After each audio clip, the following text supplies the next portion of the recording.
A nurse turned the lock on the exam room door and told me I could not leave the hospital with my own daughter. My 6-year-old was sitting on the paper-covered bed with 4 fresh stitches in her eyebrow, holding the juice box they had given her for being brave, and a woman I had never met was telling me that as far as the system was concerned, I was nobody. We had been there for 3 hours. Mia had caught the corner of the coffee table during a living room dance recital she choreographed herself, and the cut bled the way head wounds do, dramatically and everywhere. I grabbed a dish towel, and drove to the emergency room with her booster seat buckled crooked because my hands were shaking. The visit itself went fine. She barely flinched during the numbing shot. The doctor complimented her on knowing all the words to the song she sang while he worked. Then I handed over my insurance card at discharge, and everything stopped. The registration system had my daughter listed under her mother's old policy, from before we married, with a custody note that had never been updated. On their screen, I was an unlisted adult male attempting to remove a minor female patient. The nurse looked at the note, looked at me, and made a decision I could hear in her voice before she said a word. I want to be fair to her. She was following a protocol that exists because somewhere, sometime, a child left a hospital with the wrong adult. But no protocol prepares you for your daughter asking, "Daddy, why can't we go home?" while a stranger positions herself between you and the door. I called my wife, Dana, who was 400 miles away at her mother's bedside in a cardiac unit, which was the entire reason I was solo dad that week. She answered on the second ring and I heard her go from tired to terrified in one sentence. She read them her policy number over speakerphone.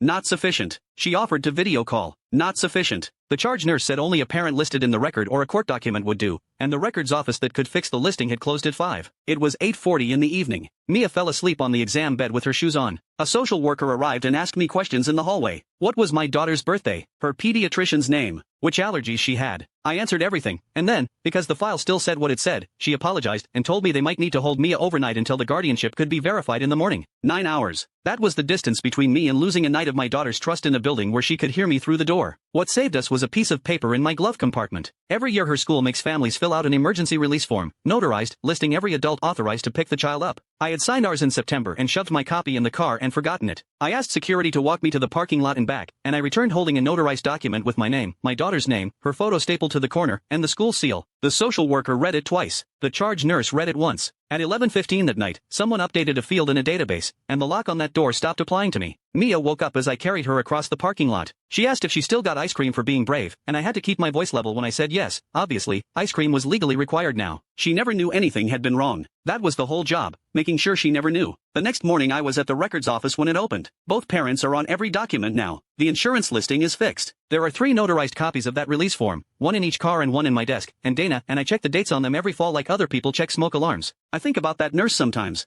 I was furious at her for 6 hours, and then I stood in my kitchen at 1 in the morning and understood that her stubbornness was the exact stubbornness I would pray for if a stranger ever tried to walk out of a hospital with my kid. The system did not almost fail my daughter that night. It almost failed me. She slept through the whole thing with a juice box in her hand, guarded by every adult in the building, including the one who would not open the door.